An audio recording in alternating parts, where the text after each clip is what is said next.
Alors, voici la dernière partie de 3.4 en ce qui concerne la factorisation. C'est la troisième partie et savoir avec le groupement. Exemple numéro 1, factoriser. Alors, si vous avez un AC plus BC plus AD plus BD, vous avez 4 termes, alors c'est un polynôme. Est-ce qu'il y a quelque chose qui est en commun avec chaque terme? Est-ce que tout le monde ici a un A? Non. Est-ce qu'ici il y a un B? Non. C, D? Non. Il n'y a rien en commun. Alors, quand vous avez 4 parties, vous allez faire ce qu'on appelle le groupement. Et la première partie, c'est de mettre des parenthèses. Alors, où est-ce que je mets des parenthèses? En groupe autour du plus. Ne mettez pas le parenthèse ici, sinon c'est la multiplication. Il faut le mettre ici au milieu. Ensuite, vous regardez à chaque nuage ici, à chaque parenthèse, et regardez qu'est-ce qu'ils ont en commun. Alors ici, qu'est-ce qu'ils ont en commun? AC et BC, ils ont un C en commun, alors j'enlève le C. Qu'est-ce qui reste si j'enlève le C d'ici? A plus B. Maintenant, je regarde ici, qu'est-ce qu'ils ont en commun? Un D. Le plus est au milieu. Si j'enlève le D et j'enlève le D, il y a un A plus B qui reste.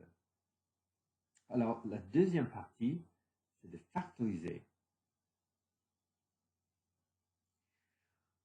La prochaine partie, c'est la partie que beaucoup de personnes ont de la difficulté, c'est à voir avec les nuages. Alors, c'est à voir avec partie 2.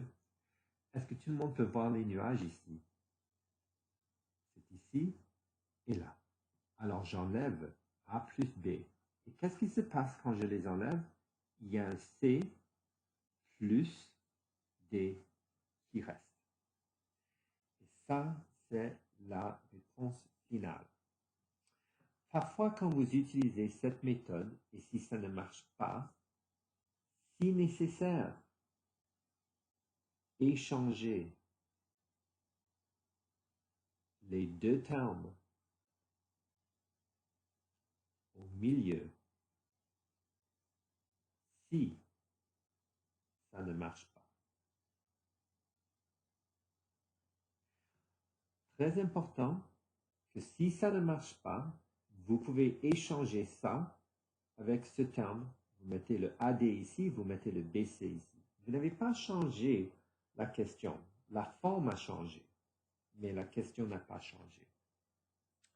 Alors, l'autre chose qu'il faut savoir, s'il vous plaît, c'est pour les cercles, l'air est égal à pi r squared.